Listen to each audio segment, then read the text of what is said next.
시간에 우리 함께 온라인으로 예배드리시는 우리 투기장 이집교회 교우분들, 그리고 또 함께 온라인 예배에 참여하셔서 예배드리시는 모든 분들, 그 자리자리에 성령님께서 임재하셔서 우리의 모든 예배를 받으시고 또 우리에게 주시는 말씀 가운데 큰 은혜를 베풀어 주시기를 바랍니다. 오늘 예수 예배라는 제목으로 로마서 12장 1절로 13절 말씀을 증거토록 하겠습니다. 신학자는 보통 좀 우리 교우분들이 낯서실 수가 있어서 설교할 때 언급하는 게 좀 조심스럽습니다. 그런데 아마 이 신학자는 한 번쯤 들어보셨을 정도로 굉장히 유명한 그런 신학자입니다. 칼 바르트라는 신학자입니다.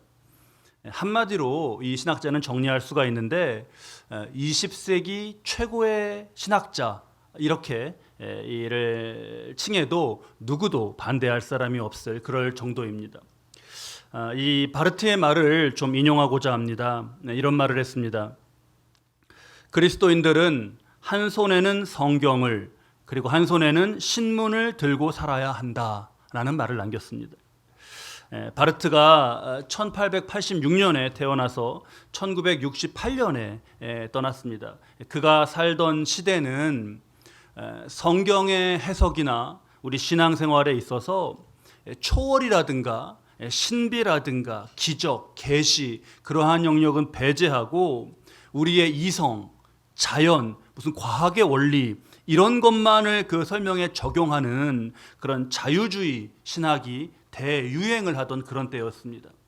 그러한 때 하나님 말씀의 신학, 그것을 회복하고 훼손된 그 성경의 권위를 다시 세우는데 그가 아주 큰 공을 세웠습니다. 이 말을 소개해드리는 이유가, 한 손에는 성경을, 한 손에는 신문을, 이란 말을 소개해드리는 이유가 그 당대적인 정황 가운데 이 말의 의미가 중요해서입니다. 그러니까 그 당시 정황은 그리스도인들이 성경에만 막 몰두하고 세상은 너무 모르거나 이거는 외면하고 그래서는 안 된다는 그런 뜻이었던 거예요. 그러니까 그랬던 그리스도인들이 당대에 참 많았던 겁니다.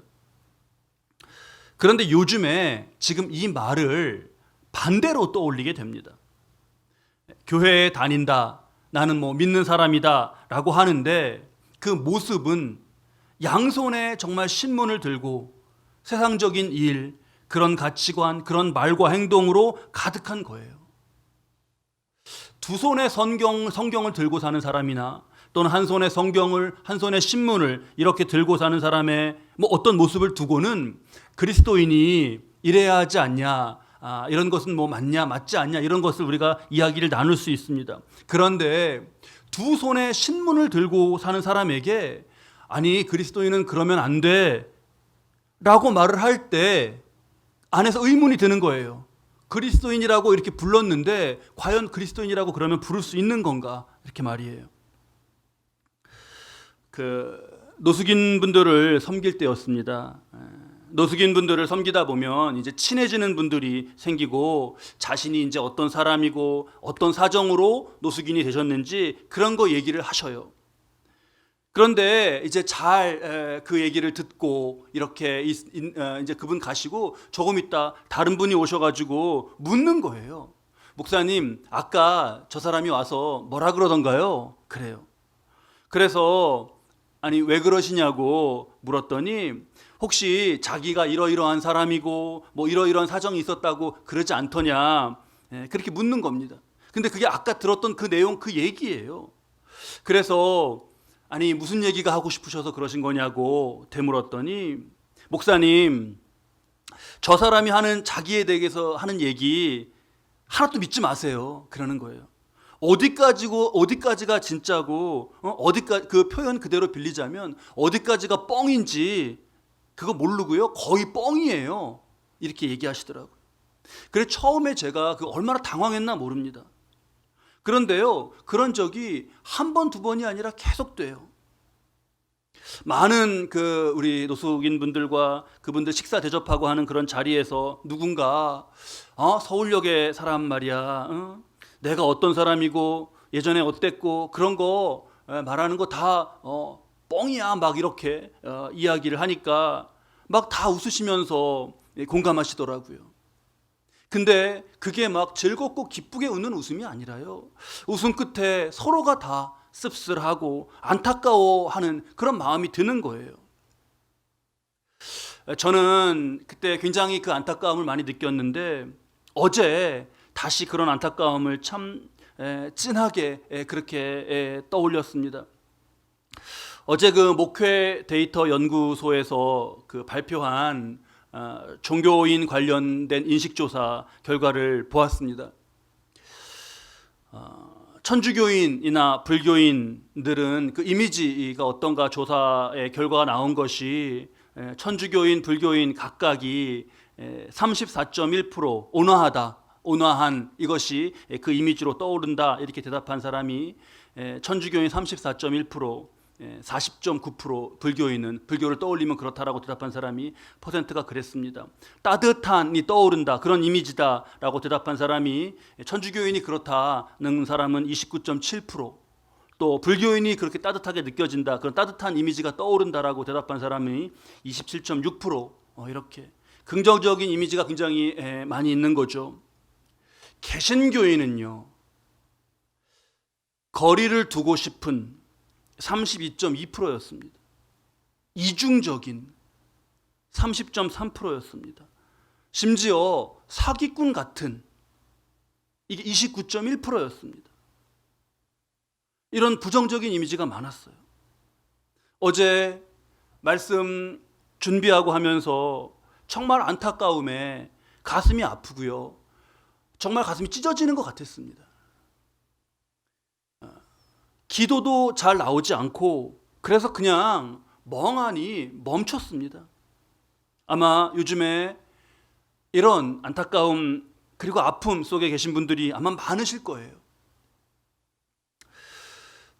한참을 정말 아무것도 하지 못하고 있는데 그때 딱 그 아는 가까운 목사님이 문자를 보내셨어요. 그 하나님 인도하심이겠죠. 교단 우리 교단 신문에 실린 그런 기사를 보내셨습니다. 올해 96세 되신 박장원 목사님, 원로 목사님이 계세요. 아마 박보영 목사님의 아버님 목사님 이렇게 말씀드리면 더 이해 쉬우실 수 있습니다. 박보영 목사님 많이 알려졌는데 올해 초에 이 아들 박보영 목사님을 집으로 불러서 자신이 이제 살던 아파트 그 집, 그 남은 거를 넘겨주겠다라 하시는 그런 뜻을 밝히셨답니다. 그런데 아들 박 목사님이 예수님도 집이 없으셨는데 제가 집이 왜 필요하겠냐, 그렇게 대답을 하셨대요. 그리고는 아버님이 직접 좋은 곳에 기부해달라고 그렇게 말씀하셨답니다. 박보영 목사님은 그 피부과 전문의셨죠. 근데 그렇게 일하시던 중에 40대에 목회자로 부름을 받았고 이후에 그 방주교회를 섬겨오시다가 현재는 담임 목사님 직에서 내려오신 상태로 그렇게 알고 있습니다. 아버지 그 박장원 목사님 이제 100세 앞두시고 계시는데 하나님께서 목회자로 불러주시고 써주신 은혜와 감사가 너무 큰데 하나님께 내가 드릴 것이 없다 하시며 평소에 여러 기관과 개인에게 많은 기부를 해오셨다고 합니다. 그 마지막 정리를 이제 하시면서 방배동의 그 소재라고 하던데 지금은 한 40억 정도 이렇게 된 집을 자신을 목사로 길러준 모교죠 감신대에 기부하시기로 그렇게 했습니다. 그 약정하는 자리에 함께한 그 김준호 목사님에 따르면 박장원 원로 목사님은 오랜 기간 남몰래 홀사모, 이제 목회자하셨던 남편이 소천하시고 남게 된 그런 홀사모 지원을 지속해 오셨고 원로 목사 부부들을 위한 관절 치료제나 영양제 같은 그런 그 필수적인 의약품을 무료로 항상 그렇게 지원해 주셨다고 합니다. 박원로 목사님은 물질을 쌓는 것 대신 섬기며 기부하며 살아왔다. 현재 한국 교회에 필요한 인재는 이 박 목사님처럼 그저 무릎을 꿇고 기도하는 사람이 아니냐, 이렇게 설명하셨더라고요. 그 설문조사를 보면서 제가 너무 가슴이 아팠는데 이 기사로 소식을 접하면서는 참 눈물이 났습니다. 그러면서 가장 먼저 본받은 게 있습니다. 우리 교회 강단이 낮고 또 신발을 신고 올라오고 하는데, 아마 온라인으로 예배 드리시는 분들은 안 보이시겠지만 제가 어제 이거 정말 읽고 바로 나가서 실내화를 여러 개 사왔습니다. 그 박장원 목사님이 하신 말씀이 너무 크게 느껴져서 그랬습니다. 이런 말씀이었어요. 우리나라 문화는 원래 집에 신발을 신고 들어가는 문화가 아니고, 현재도 집에 신발을 신고 들어가는 경우는 찾아보기 힘들다. 가슴 아픈 이야기지만 온갖 거리와 화장실을 돌아다니던 신발로 강대상에 오르는 현실을 볼 때마다 원통한 마음이 들고 하나님께서 역사하실까 의문이 든다. 멸망에 가증한 것이 거룩한 곳에 선 것을 보거든 멸망의 때가 가까워 온 줄을 알아야 한다. 그러시면서 가짜가 판을 치는 세상에서 후배 신학생들이 진짜 목자가 되어 거룩한 강단을 세워주기를 바란다 하셨습니다. 정말 두 손에 신문을 들고, 아니 두 발, 머리, 가슴, 영혼까지 다 정말 세상 하면서 입으로는 믿는다, 그리스도인이다 라고 하는데, 저부터가 정말 가짜가 아닌가 그렇게 돌아봅니다. 우리가 정말 진짜이기를 바라는 마음, 제가 여기 강단에 제일 오래 서 있는데 그러니 저부터 정말 잘해야겠다라는 각오로 강단을 오르내리면서 새기고자 실내화를 그렇게 사왔습니다. 오해는 절대 없으시기 바랍니다. 우리 강대상에 여기에 뭐 신발을 신고 올라오는 게 되냐 안 되냐 그런 형식을 따지자는 것 절대 아닙니다. 신발을 신고 올라오면 뭐 하나님이 역사하시냐 안 하시냐 그런 거는 논할 차원이 아닌 것이죠. 이 점을 생각했습니다. 구약 시대 그 마지막 유대인들이 어떻던가요? 이거는 집에서 기른 거, 이거는 어차피 시장에 내놓아도 제값을 받지 못하니까 흠 있고 더럽고 그런 것인데, 어차피 제사 드릴 때 거기 제물 그거 필요하고 그거는 그냥 파는 게 아니라 나가는 거니까 거기에나 써야겠다 하고 그걸 드렸습니다. 하나님이 너희가 나를 더럽히냐 지금 그렇게 하셨을 때 유대인들이 뭐라 그러냐면 언제 그랬냐 그래요, 자신들이. 그래 하나님이 그걸 뭐라 그러시나요? 말라기서 1장 8절의 뒷부분에 하나님 말씀이 나오죠. 그것을 너희 총독에게 드려봐라. 그가 너를 기뻐하겠으며 너를 받아주겠느냐. 그런 선물을 받으면 총독이 그 모욕감에 그걸 어떻게 하겠습니까? 정말 부끄러워서 이게 숨을 곳이 없는 그런 하나님 말씀인데, 유대인들이 그랬나는 잘 모르겠습니다. 신발을 벗냐 맞냐 뭐 그러면 어떻게 하나님이 역사하시, 이런 차원이 아니라 정말 주님께 드리는 그런 시간과 정성과 정말 이것 참으로 내가 이것을 죽게 하는 듯이 하는가 라는 그런 것을 돌아보는 계기로 삼고자 이렇게 했습니다. 오늘 우리에게 주신 말씀, 그 1절 말씀을 보면 너희 몸을 하나님이 기뻐하시는 거룩한 산 제물로 드리라. 이는 너희가 드릴 영적 예배니라 했습니다. 구약의 예배는 나 대신에 다른 동물, 그걸 제물로 드리는 것이죠. 신약의 예배는 너희 몸이라고 표현하신 우리의 전인, 우리의 마음, 우리의 인격, 우리의 말과 행실, 매일의 모든 삶, 이런 걸 드리는 겁니다. 이것이 영적 예배예요. 흠 있는 재물, 그거를 한번 너희 총독에게 드려봐라. 정말 그렇게 기가 막힌, 정말 그렇게 하셔서 말씀하신 그런 하나님이신데, 우리의 이 영적 예배가 합당하지 않다면 하나님 받으시지 않습니다. 2절 말씀에 이 세대를 본받지 말고 오직 마음을 새롭게 함으로 변화를 받아 하나님의 선하시고 기뻐하시고 온전하신 뜻이 무엇인지 분별하라 하십니다. 한 손에 든 성경으로 하나님의 선하시고 기뻐하시고 온전하신 뜻이 무엇인가를 분별하고, 다른 한 손에 든 신문으로 상징되는 세상, 그 세상의 본이 되고 세상을 변화시켜가는 그러한 모습인 거죠. 이게 영적 예배의 구체적인 모습입니다. 우리가 각각 외적인 생김새가 다르고 내면의 생김새도 다릅니다. 성향, 기질, 다 달라요. 받은 은사도 다 다릅니다. 그러니까 말씀을 따라서 살면서 세상에 나타나는 모습, 세상을 변화시켜가는 모습 또한 각 사람에 따라서 다 다를 거예요. 그 다양한 모습들을 우리가 6절에서 13절 말씀을 통해서 볼 수 있습니다. 우리 6절에서 13절 말씀 같이 한번 읽겠는데요. 여기 제가 이렇게 하나하나 이렇게 가르면서 세워보니까 17가지 내용이에요. 이것 읽으시면서 말씀 가운데, 이 17가지 내용 가운데 나를 향하신 주님의 음성을 정말 우리가 들을 수 있기를 바랍니다. 우리 6절부터 13절 말씀 한번 함께 읽겠습니다. 우리에게 주신 은혜대로 받은 은사가 각각 다르니 혹 예언이면 믿음의 분수대로, 혹 섬기는 일이면 섬기는 일로, 혹 가르치는 자면 가르치는 일로, 혹 위로하는 자면 위로하는 일로, 구제하는 자는 성실함으로, 다스리는 자는 부지런함으로, 긍휼을 베푸는 자는 즐거움으로 할 것이니라. 사랑에는 거짓이 없나니 악을 미워하고 선에 속하라. 형제를 사랑하여 서로 우애하고 존경하기를 서로 먼저 하며, 부지런하여 게으르지 말고 열심을 품고 주를 섬기라. 소망 중에 즐거워하며 환난 중에 참으며 기도에 항상 힘쓰며 성도들의 쓸 것을 공급하며 손 대접하기를 힘쓰라.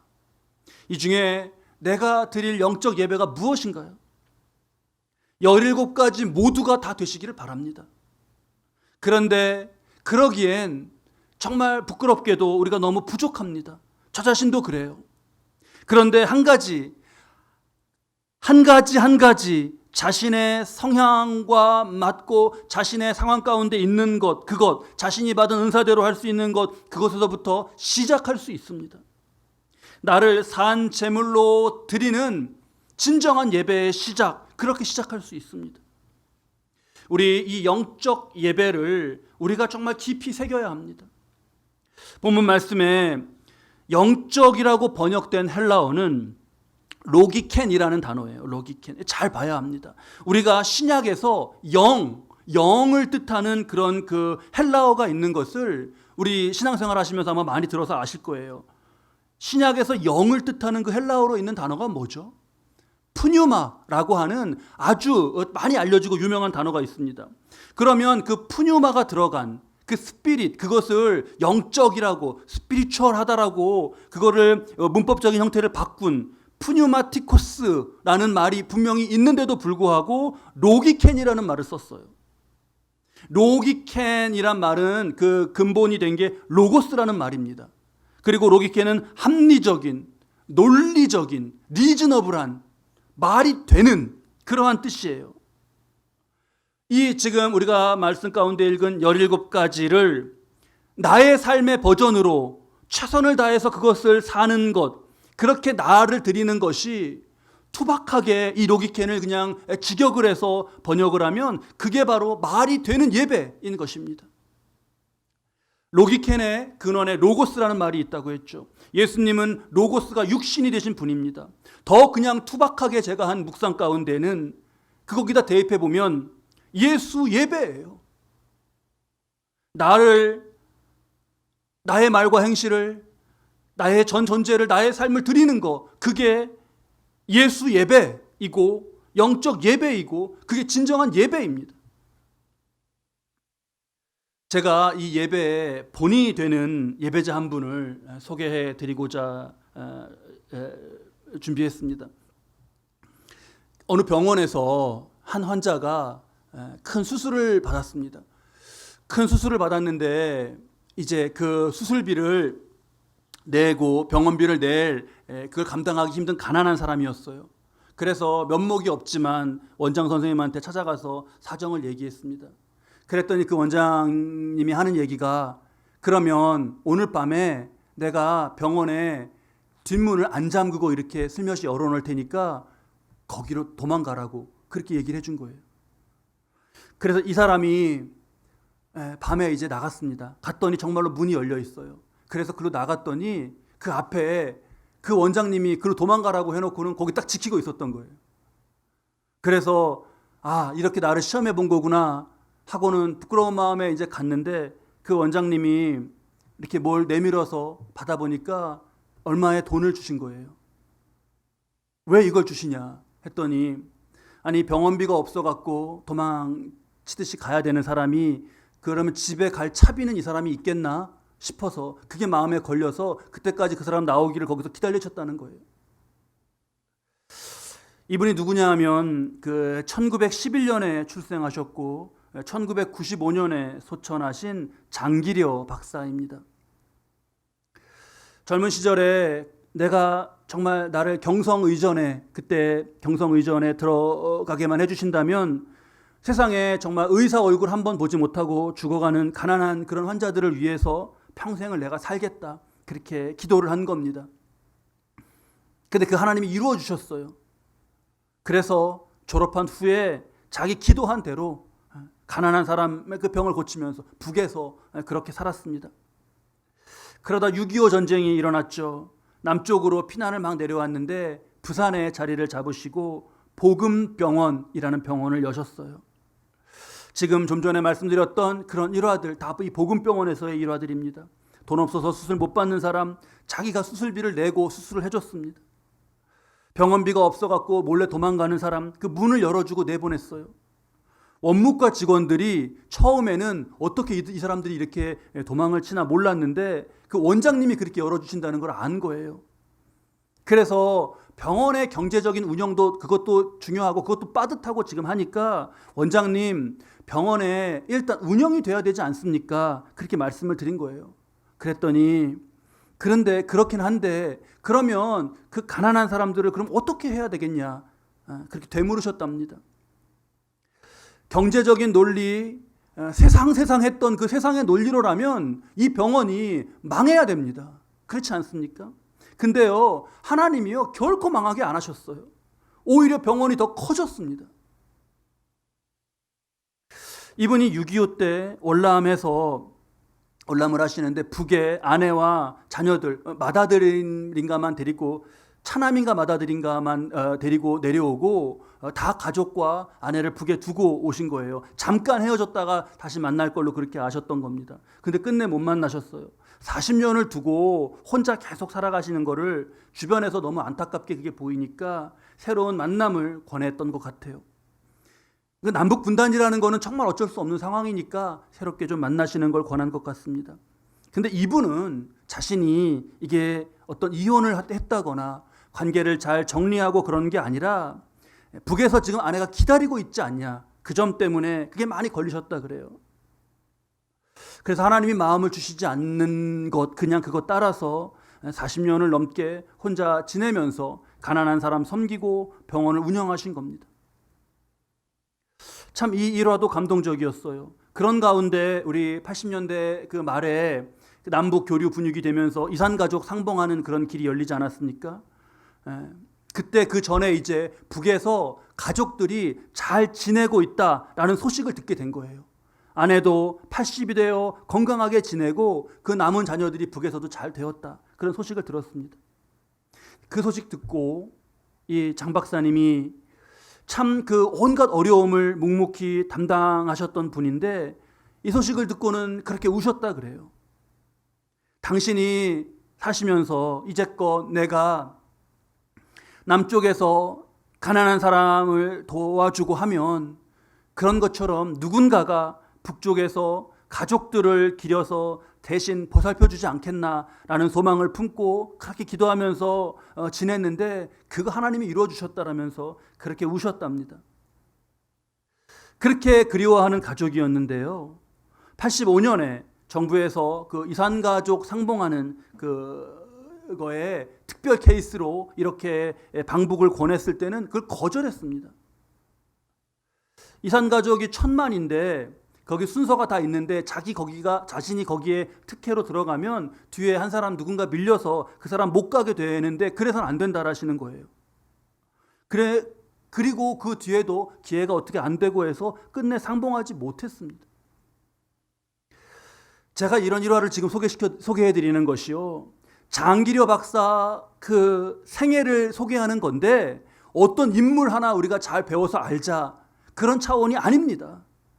로마서 12장 1절 말씀, 영적 예배, 그 말씀에 대해서 설명해 드리고 있는 거예요.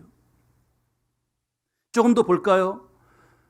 6.25 전쟁 나기 전에 이분 평양의대에서 있었고, 김일성 종합대학 거기도 가르치고 하시면서 김일성의 주치의를 겸하셨다고 해요. 그래서 그때 김정일의 친모를 수술하시기도 해서 김정일도 은인으로 아주 알고 그렇게 잘 챙겼다고 합니다. 그 김일성은 머리 뒤에 이렇게 혹이 있지 않습니까? 혹이. 근데 그걸 이제 떼고 싶었는데 그게 수술적으로 어려운 일이 아닌데 누구도 그걸 누구한테도 맡길 수가 없어서, 누구도 믿을 수가 없어서 그걸 못한 거예요. 그런 김일성이 늘 남쪽으로 간 장기려 박사님을 그리워하면서 장기려가 있었으면 내가 수술을 받았을 텐데 라면서 아쉬워했다고 해요. 언젠가 춘원 이광수가 장기려 박사님을 향해서 이렇게 물었답니다. 자네 천사지?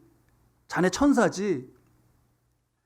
믿음이 이제 굉장히 좋았던 장기려 박사님은 자기를 천사라고 하니까 너무 하나님 앞에서 죄송해서 무슨 말씀을 하시냐, 나는 천사 감히 그게 아니라 나 같은 죄인한테 어떻게 그런 얘기를 하냐, 그렇게 말했답니다.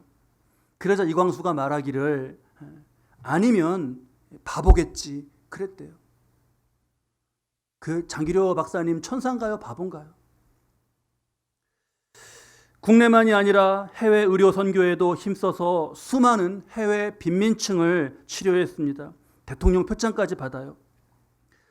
장기려 박사님이 그 월남할 때 데리고 왔던 차남이네요.